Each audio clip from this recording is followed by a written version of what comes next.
नमस्कार साथियों, आज का क्लास नंबर आपका सेकंड होने वाला है। जो कि ये क्लास आप सभी को पता होगा कि सचिन एकेडमी सचिन सर के द्वारा बिहार स्पेशल का जो बुक है ये बहुत ही इम्पोर्टेंट बुक है। और कहीं ना कहीं अगर हम लोग बात कर ले तो बीपीएससी शिक्षक भर्ती के लिए खास करके ये पर्सनली जो है बुक लाया गया है। और यह किताब जो है सभी छात्रों के लिए है, चाहे आप किसी भी क्लास के शिक्षक बनने वाले हैं 1 to 12 सभी शिक्षकों के लिए है। तो बहुत ही महत्वपूर्ण होने वाला है। और अगर हम लोग बात कर ले साथ ही इस बुक की, तो इस बुक में बहुत ही खूबसूरत ढंग से पूरे बिहार को कवर किया गया है। चाहे हम बिहार के इतिहास की बात कर ले, भूगोल की बात कर ले, राज्य व्यवस्था की बात कर ले, या फिर कला संस्कृति की बात कर ले, ठीक है। तो पूरा वीडियो को देखिएगा, यहाँ से बहुत सारे प्रश्न आपके परीक्षा में आने की संभावना है। और पहले भी यहाँ से बहुत सारे क्वेश्चन देखने को मिल गए हैं, ठीक है। तो इसको समझिएगा। आज हम लोग क्या करने वाले हैं, तो प्यारे साथी पिछले क्लास में जो है हम लोग चैप्टर नंबर 1 अर्थात बिहार के सामान्य परिचय का जो है लेक्चर नंबर 1 कर लिए थे। थोड़ा सा क्वेश्चन बच गया था तो आज हम लोग कवर कर लेंगे, ठीक है। तो चलिए फिर शुरू करते हैं आज का ये सेशन। चलिए फिर आरंभ करते हैं आज का ये सेशन। साथियों, आप लोगों से रिक्वेस्ट है, विनती है कि आप लोगों के लिए बेस्ट से बेस्ट कंटेंट हम जो है लेकर आते हैं। चाहे कोई भी बिहार में एग्ज़ाम हो, आपके लिए बेस्ट से बेस्ट घर बैठे अच्छे से अच्छे किताबों को हम यहाँ पे कवर करते हैं ताकि आपका एग्ज़ाम निकल सके।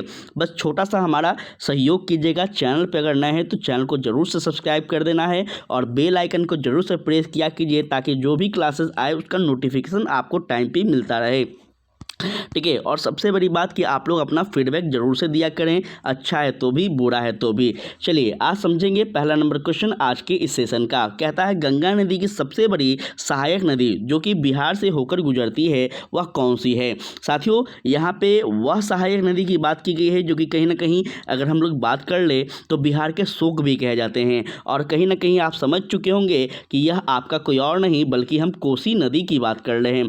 साथियों, कोसी नदी जो कि बिहार जो है वो इस क्रम में बटा हुआ है, ठीक है। बीच से आपका यहाँ गंगा नदी जाता है और कोसी नदी की बात की जाए तो यह आपका नेपाल से उद्गम इसका होता है, जो कि यह आपका कहाँ पे, तो उत्तर बिहार में यह प्रवेश करता है। क्लियर। चलेंगे सोन नदी की बात की जाए तो सोन नदी जो है यह आपका दक्षिण बिहार में है और यह झारखंड से इसका प्रवाह होता है।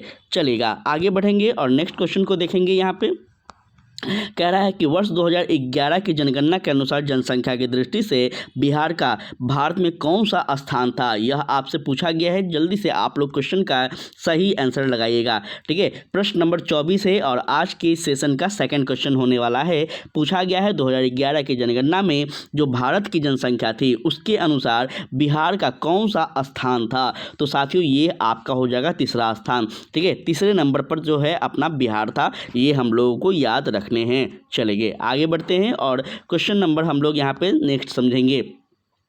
कह रहा है यहाँ पे क्वेश्चन नंबर 25 कि बिहार राज्य को कितने प्रमंडलों में विभाजन किया गया है, ठीक है। बिहार जो है उसको कितने प्रमंडलों में अर्थात कमिश्नरी में जो है डिवाइड किया गया है, 7 में, 8 में, 9 या फिर 10 में। आप लोग आंसर करने का कोशिश कीजिएगा, ठीक है। आंसर करने का आप लोग बिल्कुल कोशिश करेंगे। देखिए यहाँ पे और भी आपको विकल्प हम दिखा चुके हैं, अब आप लोग जो है आंसर लगा सकते हैं। अगर हम लोग बात कर ले साथियों कमिश्नरी की, तो बिहार में कितने जो है कितने प्रमंडल हैं, तो यह आप याद रखेंगे 9 प्रमंडल हैं। कितने हैं साथी? 9 प्रमंडल है। 9 प्रमंडलों में जो है पूरा का पूरा बिहार बटा हुआ है।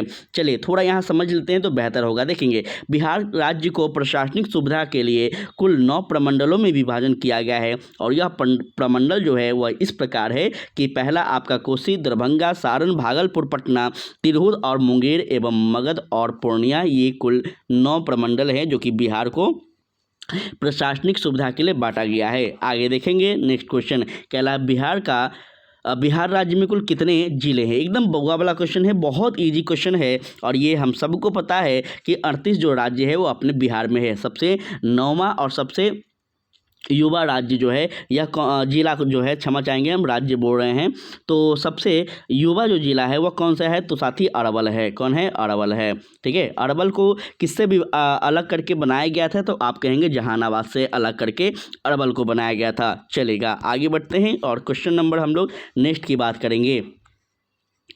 चलिए नेक्स्ट क्वेश्चन देखेंगे। कह रहा है निम्नलिखित में से कौन सा कथन बिहार के संदर्भ में सत्य है, बताना है आप लोगों को। यहाँ पे आपका स्टेटमेंट वाले प्रश्न पूछे गए हैं और आपको पता ही होगा कि बीपीएससी का जो है स्टेटमेंट वाला क्वेश्चन ज़्यादा पसंदीदा क्वेश्चन माना जाता है। ठीक है, तो कह रहा है कि बिहार का मूल नाम मगध है, बिल्कुल सही बात है। और 15 नवंबर 2000 को बिहार से झारखंड अलग हुआ, ये भी सत्य है। आगे देखेंगे, कह रहा है बिहार की जलवायु मुख्य रूप से मानसूनी है, यह भी सच है।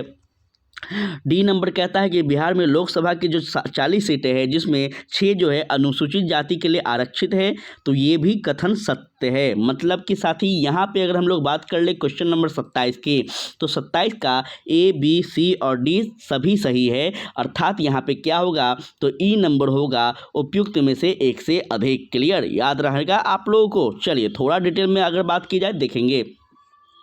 देखिएगा 15 नवंबर 2000 ईस्वी को क्या होता है, तो आपका बिहार और झारखंड का विभाजन होता है। बिहार का प्राचीन नाम हम सब जानते हैं मगध है। ठीक है, और साथ ही साथ अगर हम लोग आगे बात करना चाहें तो देखेंगे और आगे क्या क्या है। ठीक है, 40 सीटें जो है यहाँ पे अगर हम बात कर ले तो बिहार विधानसभा के लिए है, जिसमें 6 जो है अनुसूचित जाति के लिए आरक्षित सीटें की गई है। और बिहार की जो मानसून है, जो जलवायु है, ये कहीं ना कहीं आपका अलग अलग मौसम में अलग अलग प्रकार के हैं, इसलिए इसको मानसूनी भी कहा गया है। चलिए आगे बढ़ते हैं और यहाँ पे समझेंगे। प्रश्न नंबर आपका नेक्स्ट कहता है कि क्षेत्रफल की दृष्टि से बिहार का सबसे बड़ा और सबसे छोटा जिला कौन सा है। साथियों अगर आप लोगों को कल का क्लास आप लोग देखे होंगे तो निसंदेह आप लोगों को याद होगा, हम आपको बताए थे कि सबसे छोटा जिला और सबसे बड़ा जिला बिहार का कौन है। ठीक है, अब यहाँ पे दोनों मिलाकर पूछ दिए गए हैं, तो आपको बताना है क्या वह पटना और शिवहर है, पश्चिम चंपारण शिवहर है, क्या किशनगंज है, या फिर कोई नहीं, या फिर एक से अधिक। तो साथी याद रखना है आपको पश्चिम चंपारण और शिवहर। पश्चिम चंपारण क्या है, तो सबसे बड़ा है, और शिवहर जो है यह सबसे छोटा जिला है। क्लियर, तो आप लोगों को यह भी याद रखना है। देखेंगे क्वेश्चन कह रहा है यहाँ पे कि बिहार राज्य की राजनीतिक संरचना के संदर्भ में निम्नलिखित कथन पर विचार करना है। चलिए विचार करते हैं और साथ में आप लोग विचार के साथ साथ लाइक भी करते चलिएगा। आप लोगों से रिक्वेस्ट है भाई, विनती है, ठीक है, लाइक भी करते चलेंगे तो अच्छा होगा। देखिएगा बिहार में जो है 40 लोकसभा सीटें हैं और 6 जो है आपका SC ST के लिए क्या है, तो रिजर्व के है। आगे देखेंगे राज्यसभा में जो बिहार का प्रतिनिधि है 16 सीटों के लिए जो है यहाँ पे होता है चुनाव। और यहाँ पे अगर बात की जाए कि बिहार विधानमंडल द्विसदनीय है, जिसमें विधान सभा में जो सीटें हैं ये 243 है और 75 जो है विधान परिषद में है। अर्थात ये सारे के सारे कथन क्या है साथी, सत्य है। केवल एक होंगे, केवल 1 और 2 होंगे, केवल 2 और 3 होंगे, या फिर आगे और भी आपका विकल्प है। चलिए देख लेते हैं, 1, 2 और 3 होंगे। बताइएगा इसमें से क्या होना चाहिए। साथ ही अगर हम लोग बात कर ले तो 1, 2 और 3, मतलब हम लोग देखे थे ना कि अभी तीनों जितने भी स्टेटमेंट दिए गए थे सारे स्टेटमेंट लगभग सही ही थे। ठीक है, अर्थात डी नंबर आपका सही होगा। चलेगा, यहाँ पे थोड़ा देख लेते हैं। देखिएगा दिए गए सभी कथन बिहार की राजनीतिक संरचना के संदर्भ में सही है। बिहार में लोकसभा की सीटें जो है यह 40 है, जिसमें आपका SC के लिए 6 जो है क्या है, सीटें रिजर्व है। राज्यसभा में 16 सीटें हैं और राज्य का विधानमंडल द्विसदनीय है, ये हम सब जानते हैं, जिसमें विधानसभा में जो अगर बात की जाए तो 243 सीटें हैं और विधान परिषद में कुल 75 सीटें हैं। यह बिहार की राजनीतिक संरचना है। आगे देखेंगे, कह रहा है कि बिहार की विधानसभा के संदर्भ में निम्नलिखित कथनों पर विचार कीजिए। चलिए करते हैं हम लोग एक बार और फिर से विचार। कह रहा है स्वतंत्रता के बाद बिहार विधानसभा के प्रथम जो अध्यक्ष हैं यह विश्वेश्वरी प्रसाद वर्मा को बनाया गया था, या फिर आपका स्वतंत्रता से पूर्व बिहार विधानसभा के प्रथम अध्यक्ष जो है रामदयालु सिंह थे, या फिर आपका स्वतंत्रता के बाद बिहार विधानसभा के प्रथम उपाध्यक्ष देव शरण सिंह थे, या फिर आपका स्वतंत्रता के पूर्व बिहार विधानसभा के प्रथम उपाध्यक्ष जो है अब्दुल बारी थे। साथ ही कौन हो जाएंगे इसका राइट आंसर, जल्दी जल्दी आप लोग लगाइएगा, थोड़ा जल्दी जल्दी। बहुत खूबसूरत यह किताब है और काफ़ी बेहतरीन प्रश्नों का श्रृंखला यहाँ पे दिया गया है। अगर हम लोग बात कर लें यहाँ पे तो इसका राइट आंसर साथी क्या होगा, केवल 1 और 3 होगा, केवल 2 और 4 होगा, केवल 1 और 3 और 2 होगा, या फिर 1 2 3 और 4 होगा।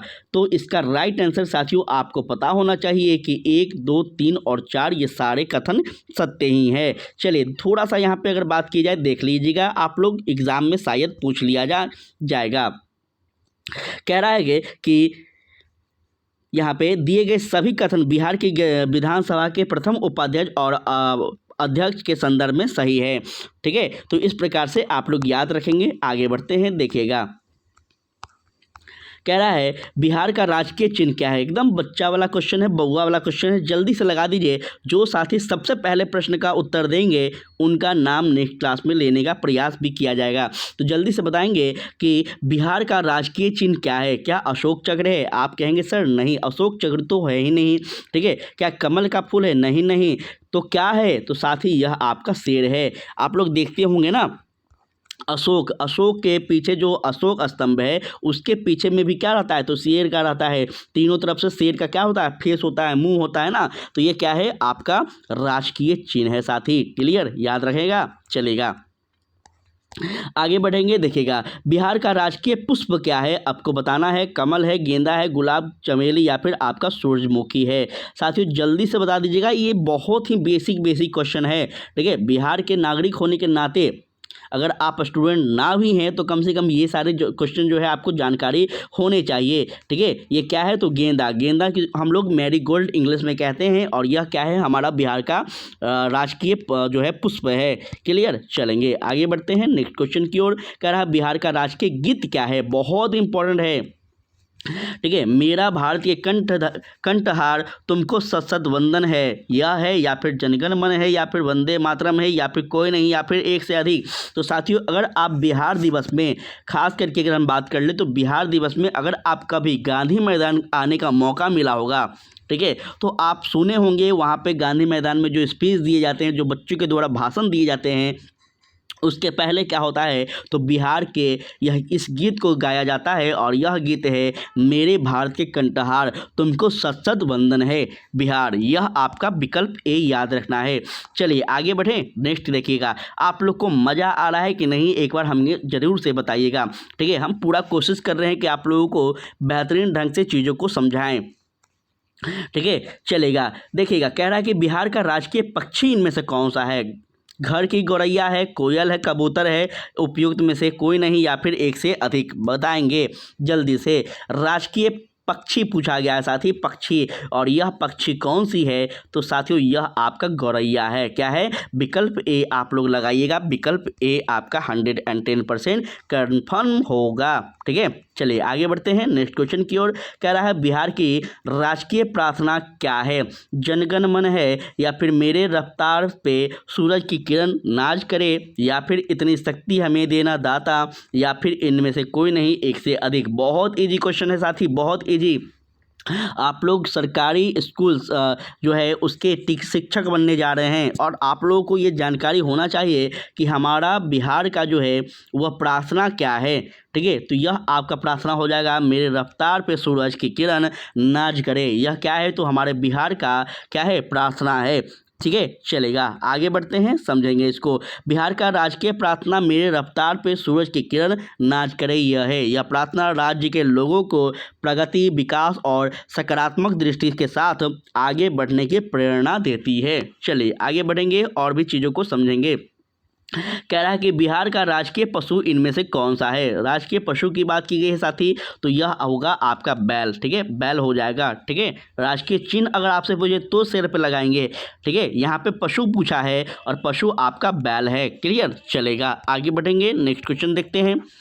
कहता है साथियों नेक्स्ट क्वेश्चन यहाँ पे कि बिहार का राजकीय वृक्ष क्या है। बरगद है, नीम है, पीपल, या फिर साल, या फिर अशोक का पेड़ है। बताइएगा। तो बहुत ही इजी क्वेश्चन है ये क्वेश्चन। कौन ऐसा बच्चा होगा, कौन ऐसा विद्यार्थी होंगे जो नहीं बता सकते हैं, सभी बता देंगे। ठीक है, तो अगर हम लोग बात कर ले बिहार के वृक्षों के बारे में, तो यह आपका कौन सा, तो पीपल का क्या है साथी, तो पीपल जो है ये कहीं ना कहीं बौद्धि वृक्ष, और इसी को राजकीय वृक्ष कहा गया है, आपको याद रखना होगा। ठीक है, बिहार का राजकीय वृक्ष जो है पीपल है। इस वृक्ष को ऐतिहासिक और धार्मिक महत्व है। गौतम बुद्ध को इसी वृक्ष के नीचे क्या हुआ था, ज्ञान की प्राप्ति हुई थी, जिसके कारण यह जो है बौद्ध धर्म के अनुयायियों के लिए पूजनीय है। पीपल का वृक्ष पर्यावरण के लिए भी महत्वपूर्ण है और इसे दीर्घायु माना जाता है। ठीक है, चलिए आगे बढ़ें। बिहार की राजकीय मछली कौन है, बताइएगा। रेहू है, कतला है, मांगुर है, टेटरा है या फिर हिल्सा है, टेंगरा है या फिर हिल्सा है, बताइएगा। साथियों इस क्वेश्चन को आप लोग नज़रअंदाज बिल्कुल भी मत कीजिएगा, आप लोगों से रिक्वेस्ट कर रहे हैं। ठीक है, ऐसे ऐसे क्वेश्चन एग्जाम में पूछे जाते हैं, ऐसा नहीं है कि इसमें बउआ वाला क्वेश्चन दिया गया है, नहीं, ऐसे क्वेश्चन अक्सर पूछ लिए जाते हैं और जब एग्ज़ाम का प्रेशर होता है वो अलग ही प्रेशर होता है, आप गलती कर देते हैं। ठीक है, तो थोड़ा सा ये चीज़ याद रखिएगा। अगर हम लोग बात करना चाहें बिहार के राजकीय मछली के बारे में तो साथी ये मांगुर होगा। क्या होगा, मांगुर। चलिए आगे बढ़ें। मांगुर लगभग सभी लोग खाए होंगे मेरे ख्याल से, चलेगा। बिहार की राजकीय मछली मांगुर है साथी, और यह मछली राज्य के मीठे पानी के स्रोत में पाई जाती है। क्लियर, याद रहेगा आप लोग को। और स्थानीय लोग के भोजन का एक महत्वपूर्ण हिस्सा भी है। गाँव में आप लोग देखेंगे छोटे मोटे पोखर में तो अक्सर ये मछलियाँ पाई जाती हैं। नेक्स्ट क्वेश्चन कह रहा है यहाँ पे कि बिहार की प्रथम राजकीय भाषा कौन सी है। प्रथम राजकीय भाषा पूछा है आपसे, तो हिंदी, उर्दू, मैथिली, भोजपुरी या फिर मगही। साथियों अगर हम लोग बात कर ले तो बिहार में जैसे भारत में जो है वो भी अलग अलग भाषाओं को मान्यता दिया गया है, जस्ट लाइक बिहार में भी वैसे ही मान्यता दिए गए हैं। लेकिन अगर आपसे पूछ ले ऑफिशियल भाषा तो यह आपका हिंदी हो जाएगा। ठीक है, नेक्स्ट क्या है, तो नेक्स्ट आपका उर्दू को रखा गया है। ठीक है, प्रथम हिंदी है, दूसरा आपका उर्दू है, बाकी सारे भाषा आते जाते रहेंगे। पहले आपका हिंदी और दूसरा आपका उर्दू है। क्लियर, तो इस प्रकार से आप याद रखिएगा। ठीक है, चलिए तो आपका आज का यह सेशन जो है, एक सेकेंड, कुछ और क्वेश्चन बचा हुआ है। कह रहा है बिहार का राजकीय खेल इनमें से कौन सा है। देखिए बहुत इजी क्वेश्चन है, बिहार का राजकीय खेल पूछा है, जल्दी से बताएंगे। ठीक है, क्रिकेट है, फुटबॉल, कुश्ती, कबड्डी या फिर हॉकी है। तो साथ ही हॉकी की अगर बात की जाए तो यह आपका भारत का है, लेकिन बिहार का क्या है, तो सर बिहार की बात की गई है और बिहार का जो है कबड्डी है। ठीक है, खेल कबड्डी प्रो। ठीक है, ये क्या है, तो बिहार का आपका राजकीय खेल है। क्लियर, याद रहेगा। चलिए बहुत ही खूबसूरत, याद ही रहेगा आप लोगों को, मुझे उम्मीद है। निम्न में से कौन सा जिला झारखंड से सीमा झांसा नहीं करता है। ऐसे तो हम लोग ये वाला क्वेश्चन शायद इस टाइप का कल ही कर लिए थे। रोहतास, कटिहार, जमुई, सुपौल या फिर एक से अधिक या फिर कोई नहीं। तो साथियों अगर हम लोग बात करना चाहें यहाँ पे तो बिहार और झारखंड के साथ सीमा झांसा नहीं करता है, ये पूछा गया है। क्लियर, और यहाँ पे अगर हम लोग बात कर ले तो सुपौल जो है ना यह बीच में पड़ता है और यह किसी के साथ सीमा झांसा नहीं करता है। ठीक है, बिहार का सुपौल झारखंड के साथ सीमा झांसा नहीं करता है। झारखंड के साथ सीमा झांसा करने वाला जो है जिले हैं वो 8 हैं। कौन कौन, रोहतास, औरंगाबाद, गया, नवादा, जमुई, भागलपुर, बांका, कटिहार, ये 8 जिले हैं जो कि आपको याद रखने हैं। ठीक है, तो इस प्रकार से अगर हम लोग बात करना चाहें तो साथियों आपका होता है बिहार का सामान्य परिचय समाप्त। हम लोग कल के सेशन में क्या पढ़ेंगे, तो बिहार के इतिहास को पढ़ने वाले हैं और इतिहास से जुड़ा संपूर्ण आपका क्वेश्चन को, जो कि बहुत खूबसूरत क्वेश्चन है। और सबसे बड़ी बात है, देख लीजिए खासियत आप लोग कि इसमें कौन कौन से एग्जाम में किस टाइप के क्वेश्चन पूछे गए ये भी दिया गया है। तो आप लोग कल के सेशन में भी जरूर से जुड़िएगा, आप लोग को मज़ा आएगा और कहीं ना कहीं बिहार का संपूर्ण प्रश्न जो है ये आपके पॉकेट में होगा, आपकी झोली में होगा। ठीक है, लेकिन अगर आप लोग पीडीएफ नहीं ले रहे हैं तो साथ ही पीडीएफ भी लेते चलिएगा, तभी मज़ा आएगा। ठीक है, क्लास करने का मज़ा तो है लेकिन पीडीएफ लीजिएगा तभी तो आपके पास सोर्सेज होंगे, आप कहीं पे भी रहें आप याद कर सकते हैं, रिवीजन कर सकते हैं। तो इसके लिए टेलीग्राम लिंक दिया गया है डिस्क्रिप्शन में, उस पर जुड़ जाएंगे और आपको वहाँ पर पीडीएफ मिल जाएंगे। ठीक है, बाकी आप लोगों को कैसा लगा क्लास आप लोग ज़रूर से बताइएगा। आप लोगों के लिए बहुत खूबसूरत वीडियो लाते हैं हम, बेस्ट से बेस्ट कंटेंट लाने का कोशिश करते हैं, लेकिन दुख होता है कि आप लोग ना लाइक करते हैं, ना चैनल को सब्सक्राइब करते हैं और ना ही अपना फीडबैक देते हैं। ठीक है, तो अच्छा हो बुरा हो जो भी हो अपना फीडबैक ज़रूर से दिया कीजिए, आपका फीडबैक का ही हमें इंतज़ार रहता है। चलिए आज के लिए इतना ही। जय हिंद, जय भारत।